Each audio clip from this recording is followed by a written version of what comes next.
So, my name is Alison Lam. I am a part-time art teacher in London, but I am also a practicing artist. I would consider myself as a fine art and social practitioner. So it's quite a long-winded thing, but in a nutshell, a lot of people would say I'm a socially engaged artist. I would identify myself as a neurodivergent British Chinese artist. If you don't know the word neurodivergent, I'm going to explain it slightly simply. Neurodivergent is neuro is the brain. It's about different wiring, the different way in which we think. So if you don't have a difficulty in the way you think or process information, you'd be called a neurotypical because you don't have extra needs. I am neurodivergent because I'm diagnosed as dyslexic, dyspraxic, dyscalculic, which is number dyslexia, and I'm ADHD. You may be familiar with ADHD. Anyone understand neurodivergency? Yes? Super. So I would also talk about my work. I'm socially engaged, so all my work is around working with families, young people that are neurodivergent. I do a lot of research. My research encompasses scientific research as well as philosophy. So I've done an undergrad, which was sculpture.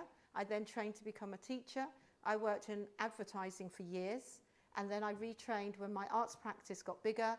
I retrained and did a master's in art and social practice. I am a guest lecturer at universities in London, and I often go and talk and do workshops with the university students that are studying art, but as well as philosophy and also neurosciences, because art and science link quite heavily in a lot of university degrees now. So you can see there, I was a resident artist at Lauderdale House. I'll explain a little bit about Lauderdale House later. It's a heritage house, and it was quite famous for housing a lot of King Charles II's mistresses. Do you know the word mistress? Yeah? Okay, another word is probably concubine. Probably correct. So he housed a lot of his mistresses there, and he bought this house especially for that purpose. So that when he wanted to visit his lady friends that lived there, it was usually only one at a time, he would go there. So I was an artist resident there where I did a lot of workshops and presentations and groups all around neurodiversity, generally with Camden Disability Group. So I deliver workshops for neurodiverse families, generally at the British Library. Show of hands, anyone knows British Library? Heard of it? Ah, okay, a few of you. So British Library is somewhere I work quite closely. I work in a few galleries, the Science Museum, and I work with other universities' research projects quite a lot. That's my work anyway. So next slide. So I'm going to share with you work in progress. So this work is new. It hasn't been shown yet before, majority of it, and it was Arts Council funded. So we have a big Arts Council England, which funds artists. And when I say artists, I mean creatives. It'll be musicians, poets, writers, filmmakers, and artists. They will support your project if they think it's something that will have legacy and something that they think is important enough to show. So they supported me and granted me a fund, a pot of money, I suppose is the best way of doing it, a pot of money to be able to do this research. My research for this works that you're going to see is called Conversation Starters. It's a play on words. Conversation Starters is mainly about neurodiversity, and I have, it's probably better to go back to history, I have 3 boys, all around your age, but my 2 youngest ones are autistic. So a lot of my work is born from conversations with them and how they feel different within our society. They struggle with conversations. They struggle with starting a conversation, continuing the conversation, and ending the conversation. Often what they want to do is just go. They want to just walk. They usually say, "Can I go now?" If even in the middle of my conversation, they will say, "Can I go? I'm bored, I want to go." So it's a lot of play on how that works in the interaction. That translates into my work in that I talk and do a lot of workshops with other families, and I collect keywords. I collect words and stories that they will write on pieces of paper. I will then use that in my work.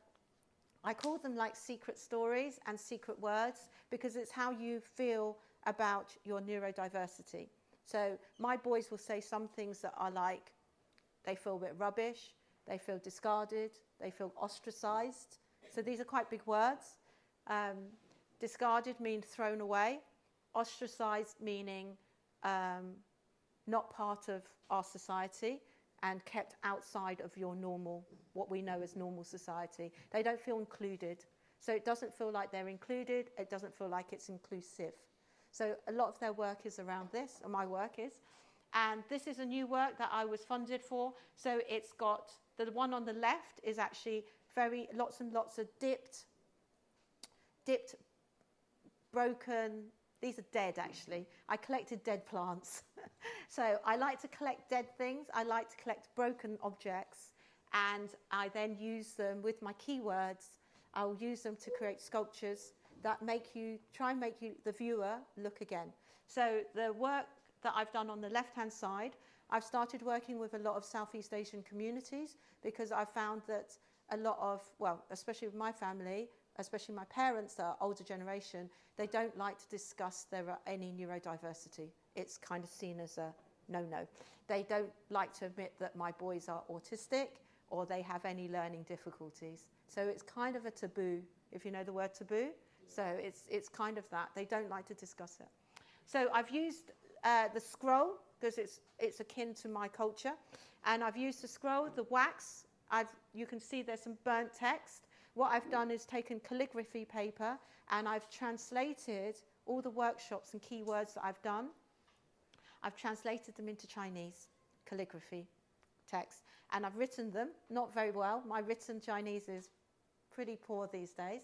I've written them and I've done it purposefully on the inside of the scroll, not the outside, the inside, because I want the viewer, the participant that looks at this work to look in deeper. You'll have to look quite carefully to be able to see the text, and I want you to actually engage in the work to look at what these words might mean. This work will become bronze. So it will become poured in bronze. What happens is we make a mold. The wax then all gets put in a kiln. It melts away the wax, and then you pour your metal on the inside. So what you see quite clearly there, you might not see so clearly with bronze. Bronze picks up every single detail, even your fingerprint. If I pressed it into the wax, it'd pick up your fingerprint. But because of that, I like the fact that you'll get a slight imprint of the text. You'll get, for English people, obviously people that can't read Chinese, they will get a little description of what each word means. So they'll be able to do, and it means that they have to work harder. And that's often the case with neurodiverse people and neurotypicals. You have to work harder to have that conversation, to engage, to communicate. Next slide. Thank you. So within my work, I do a lot of experimentation. I do a lot of what I call forced pairings. I want to put things together that don't necessarily go together. So this work here, it's very fragile pieces of calligraphy paper. There was text written on it by neurodiverse children. I then burnt it and I've dipped it into wax. That will then become bronze again, hopefully, she says. The other piece on the left-hand side actually says isolation, and I dipped it in wax and I pulled it out. So I play with alchemy of wax, as well as bronze, as well as all the other materials. So I have to think about, I learned a lot about wax.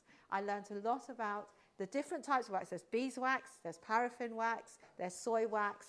I didn't know this until I started. So I have to do a lot of science because I wanted the elasticity, so I wanted the stretch of the wax. So therefore I had to combine the different waxes to see what would work when I pulled, because I didn't want it to be brittle. I wanted it to last as I pulled it out when I dragged that piece of work. Okay, so that's that work. Next slide. Thank you. So for my work, I exhibit and hopefully sell sometimes. But exhibition, this was one at the October Gallery. I'm also an artist educator for them, so I run workshops for them. But they also invited me to exhibit my work. They were doing a theme, which is, often you get given a theme. It's called play. So they did a game which was called rock, paper, scissors. You know this game? rock, paper, scissors. So we had to play with that word, and I liked the idea of using the scissors because I thought I like destroying things. I like burning paper. I like things that melt. I like molten glass. I like metals. I like putting these things together. So I think for me, I wanted to do the scissors. I cut loads of scissors and made them out of glass. The scissors I dipped into porcelain. I don't know if you know porcelain. I dipped it into liquid porcelain. I then burn it. You have a chemical reaction within the kiln when it goes very high. The porcelain sometimes repels the paper. The ash forces the porcelain to expand from each other because they burn at different rates and they dry at different rates. So again, it's another force pairing. It's another chemical reaction. So this is what was born from that. Most of my work is from broken pieces. It's never the perfect pieces. I always go for the imperfect. So a lot of my work is exploring imperfection. Why do we discard? Why don't we give people a second chance? Why don't we let people that are neurodiverse process and have time to experience the conversation and communication that you're having? Why do we then walk away sometimes? So a lot of my work is around that. So next slide. Okay, so this brings me on to broken pieces. All my work that I exhibit is generally, I'll make the sculpture, but I'm happy with the accidents. I'm very happy with the discarded pieces. I usually display all the broken ones. The real perfection pieces I store away, but the imperfection I really love. So the two cabinets on the right-hand side, the top one is all porcelain pieces. I did many, many experiments, different paper, dipped into porcelain, and these are ones that I was attracted to because they're broken. So through a lot of my work, I do a lot of reading of philosophers. So I read a lot of philosophy about an old Japanese philosophy called wabi-sabi. So it's about the imperfection. It's about seeking the beauty in things that are imperfect. It's understanding, I don't know if any of you have heard of something called kintsugi. So kintsugi is a process. It came from a story of a servant. He had to do the tea ceremony for an old emperor, and basically he broke one of the cups by accident, and he went to throw it away. And the emperor said, why are you throwing it away? Why don't we mend it? It's fixable. It's a beautiful cup. And the servant said, oh no, it's broken. We can't use this anymore. So what they did, they discovered a whole way of working, which is you glue all the fragments together with glue, but not just any glue. It was with gold. And when you use gold, it adds value. So you've added value to something that was broken that you were going to throw away, but it's become valuable again. So that's what's really important, and that's what's really interesting about the wabi-sabi philosophy of imperfection and beauty within imperfection and broken things. So this is much like akin to what I think about in terms of our language of what we see as beauty, aesthetically beautiful, or what we throw away and keep. So that's something I've also discovered. And the bottom pieces there are all, when I do castings of bronze and metal, I use copper, I use everything apart from gold because it's too expensive. And I don't use titanium, that's really expensive. Platinum is also, and these are very, and I don't use steel. They're very high melting temperature metals. They're really hard to melt. I have a furnace. I have to wear all the health and safety, so it's okay, I'm safe. I have to wear protective gear, goggles, leather, steel cap boots, and gloves. So I have to be really careful when I use these metals because they're going to about 1,200 degrees when I'm pouring them. But what happens is when you're working with things in bronze, you get splatters or things that didn't work or it didn't fit or it didn't melt properly. They're the pieces that I collect. So they're the broken pieces. They're the pieces that discarded. And sometimes when I do explosions, not purposefully, I do something called force pairings. So a lot of my work is around force pairings. For force pairings is when I put two elements together, like magnets. You know, sometimes they repel. Do you know magnets? When they repel. So it's much like the force pairings of the work. I like to do force pairings of porcelain with glass, glass poured onto metal, metal poured onto porcelain and see what happens. And sometimes there's a few explosions. And these are the pieces from that, the broken pieces, the broken fragments. I also look at a philosophy. I think a lot of you have to study philosophy. I do a lot of research around philosophers. I read a lot of a philosopher called Noam Chomsky, and he talks about cognitive brain pattern and how we have conversations in society and what is deemed as normal brain pattern and behaviours and conversations. So again, how do we fit into society? Because we're not all perfect. There's always something about each of us, each one of us internally, that we might have something which is a bit private, a bit we're not so happy with, and that's what I'm exploring. That bit that could be quite special, but we're too scared to show, and that's the imperfection. Next slide. Okay, so this is some work that's come from working with neurodiverse families. It's a really lovely young man I've been working with for a long time. And this is a maquette, so it's going to become bigger. But it's about how he saw collections of pieces that I had on the table, and I gave them clay, I gave them porcelain to work with as we had the conversation. So what I do is we have conversation, but he's allowed to play with his hands while he's working with me. So hopefully the conversation is relaxed and the making is relaxed. There's no pressure to make a final object. There's no pressure to make a beautiful object. But we had a conversation, and he discussed about how, as an autistic person, he really struggled with when you have a conversation and someone takes a pause, that gap. And he says, I don't know what to do with that gap. I don't know where to just say something quickly, fill it, or do I wait? I don't know what to do. He says, I feel really uncomfortable. I feel really awkward. And he said, I don't understand the ebb and flow of a conversation. And he was making this kind of piece. It was a porcelain sheet, and he made it almost like fabric, which is what he'd made there. And he started making holes, because he said it was like the holes in my conversation. I don't know what to say. They're gaps. So this was something he made. I've used it. I gave him other pieces of metal, and he's put this together. So we are doing a collaboration, I suppose, and it will become, I will make a bigger piece from it. It'll become larger. So it was a very beautiful way of making, and what he explored, and then what was transferred into the clay. I thought it was quite beautiful.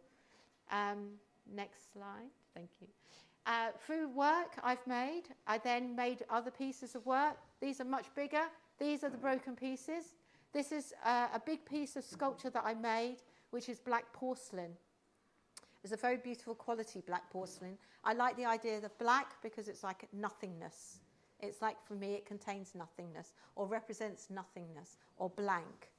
So like an empty conversation, or before you start the conversation. So the black porcelain, I made a sculpture. It did break in the kiln. It didn't work very well. And what I wanted to do is try out, again, another force pairing. This is a metal called bismuth.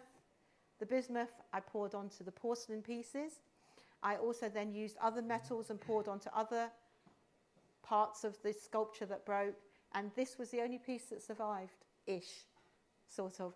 But I like it because it was, again, it's about oxidization.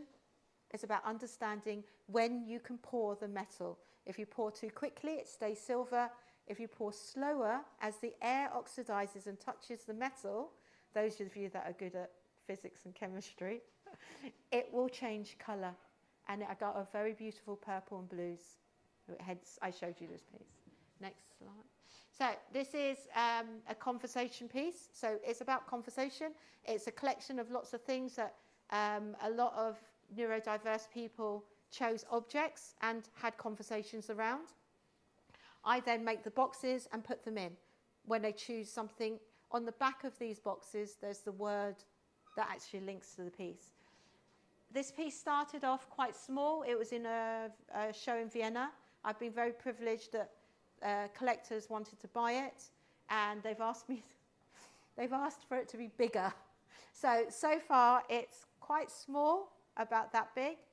He wants it probably about that high, square, so quite big. I've got a long way to go. I've got a deadline. I haven't You haven't started. I've got till April. So hopefully. You said February or this? Well, February, April. I'm going to, artistic licensing. So he wants it by February. Hopefully it will go into, I think it's going into his home. I don't think it's going to be shown in a gallery, but it's a private collection. So I guess once he buys it, it's up to him what he does with it. So that's that piece. In the background of the two bottom ones, you can see my studio a little bit. I have a studio in London, and that's where I do all my work. I'm very lucky to have the space. Next slide. Okay. This is work that I did last year while I was in my residency at Lauderdale House. I had lots and lots of people come and do workshops, and we had lots of discussions again about different artists that do different work, about how it is to be. I read a lot of books by a lady called Temple Grandin. She's autistic. She's actually got a PhD, and she looks at the neurodiverse brain. Her passion is about, she's very science. She's very, very science related. But she writes lots of books, and I really liked one of her quotes, which is, "We're all the same but different." And it's a really lovely quote. I think resonates with a lot of my thinking about the work that I do. But this piece got sold. It was at the Lauderdale House. It's about that big. And again, they're pieces of brass. So do you know the metal brass? It's so these are, I went to a friend. She makes jewelry, and she does a casting, which is really fast. It's infusion casting, and it goes really, really fast. It has to go very, very fast so that the metal, when it's melting, shoots into each mold, because jewelry is very small. Yeah, you think about jewelry. So she casts these metal pieces, and I take everything that is discarded. These are all the bits that leak and don't get used. So I go and collect her discarded objects. So these are brass. I collect them, and they're quite small. They become quite unique. So I like the fact that they all produce the same sort of shape, but they're all different. They're all very, very different when you close up. I'm very lucky that I use a friend's camera. He has an amazing camera. It's a phase 1 camera. It's akin to CT scans, MRI scan. It takes photographs, but when it takes its photographs, it slices the image. So you get the front and middle and all the way back. And it takes 8 slides at a time. And because of that, when you take the photograph, it's really high quality, and it's impressive, the detail it collects. So these tiny objects are that big. They're like an inch and a half high. I took photos of them and blew the prints up to huge, and you can really see the detail. Much akin to making people look again. That's the whole premise of my work. So, glass work. This is new work also that I've been exploring. So these pieces here are about so big. I do lamp work. It's a technical term. Lamp working is when you get glass rods. They're quite fat, about 15 mil. Glass rods. I've got a torch. I have a flame torch. I do like fire. And it goes to about 1,000 degrees. It melts the glass, and it's however I can get it to make. I try and get it to stand, but it's, again, there's a slight chance to my work. Ms. Lotmani. And then I'm playing on installations. I've made hundreds and hundreds of these glass rods, and hopefully when I do the Arts Council exhibition, I will do an installation room. I'd like to put some mirrors and lots of glass. And because I want to play with the fragility of glass and how fragile and fleeting moments of when we meet someone can be really important. Do you discard that conversation, or do they become your friend? What makes you decide, oh, I really like that person, I'm going to become their friend. We're going to exchange social media or numbers or telephone, or I'm going to keep in touch. What makes you do that? And what makes you say, no, I'm not keeping in touch? It's a really important thought. It's what interests me, I think. And then much the same, this is porcelain. These are collected secret stories. People write how they really feel, and then I put it into the porcelain. I fire it, and hopefully they stay. This piece is about so big, and the words disappear with the paper. They burn away. So it's like a secret message. Remember when you did secret? Did you ever do secret with lemon and then you burn the paper? No secret message? You never did that as a child? No. Ah. Oh, there's a... Okay. You didn't do the spy books and things? We don't do that. Okay. I used to do... you did? You know it? But I know some people, when they try to forget something which hurt them, Yes. they put something on papers and they burn it to take a new resolution to live without these things. Yeah, that's lovely. And that's very much the same. There's a lot of cultures that do that. Yes. A lot of the burning of the paper. Some people Yeah. relate it a bit to the personal improvement Yeah. or to the attraction. Yeah, the pain. Yeah, lovely. That's great. That's brilliant. And that's kind of what I do, basically. That's good in a nutshell. Yeah. And I think the last slide. Oh, no, last slide, yes. Yeah. So this is a project that I did last year. It's called the Tag Project. I used tags. I don't know if you know the graffiti term, tagging. You know it? So tagging. I use tagging because it's a graffiti term about labels. And a lot of neurodiverse people, young children, don't always like the label they're given. So we work with a lot of tags. So you can write what you don't want or do want. I dip it into porcelain. I fire it. I then work on top of it. This particular message here is one piece that I did because I don't have the authority or for the children. They didn't say you can share your work with you. Unfortunately, it's private. It's in a private school, in a private collection, that they wrote their stories and they talked about the grief of what they felt, the sadness about being ostracized and not being part of a community or having the tag or the label. So that's why I use the word Tag Project. So it's a big project that I did last year. Last one. And that's me. So I have done, just to say that there's, on my website, there's a film which really explains a lot about my work. I made a film. It's only 4 minutes. It's really short. But it was called The Notion of the Beautifully Discarded. So I see the beauty in everybody. And hopefully you guys can see the same. That's it. Thank you.